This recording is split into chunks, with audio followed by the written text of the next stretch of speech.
We call the dietary laws the laws of keeping kosher.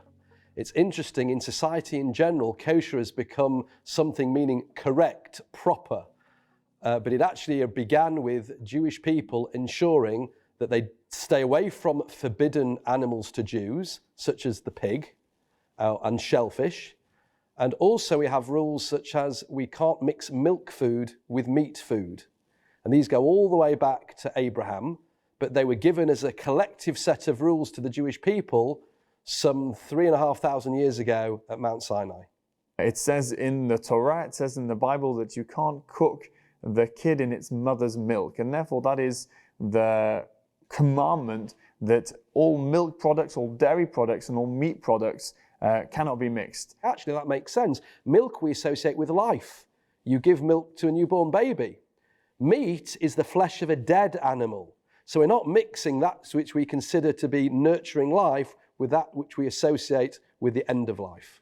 Kashrut is the name of the dietary laws, and there are all sorts of rules about things that Jewish people can and can't eat. In the Torah, in the Bible, it says that the animals that the Jewish people can eat have to have spit hooves and chew the cud. That's the animals that we can eat. Fish, for example, have to have fins and scales, and again, just like animals can't have one without the other, it has to have both of them. Birds, for example, are listed one after the other inside the Torah, and therefore we know which we can and can't eat. There are also laws about how the animal or the bird, those that we allow to eat, how it is permitted to be killed.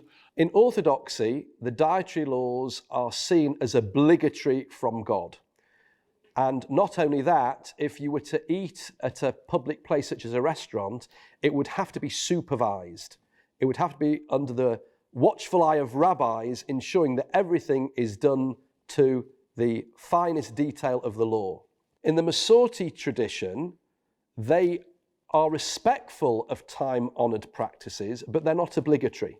People are likely to not have their milk and meat together, not to eat from unkosher animals, but they may very well be quite happy that their food in a restaurant hasn't necessarily been supervised by rabbis, and they may decide to go for the vegetarian option. Often Reformed Jewish people might eat non-kosher food but still see themselves as a very religious Jewish person, and they might make those informed decisions based on conversations they might have with Reform rabbis or interpreting texts differently. In Reform, it's entirely a matter for the individual. These laws are not seen as obligatory, and likewise in the liberal movement.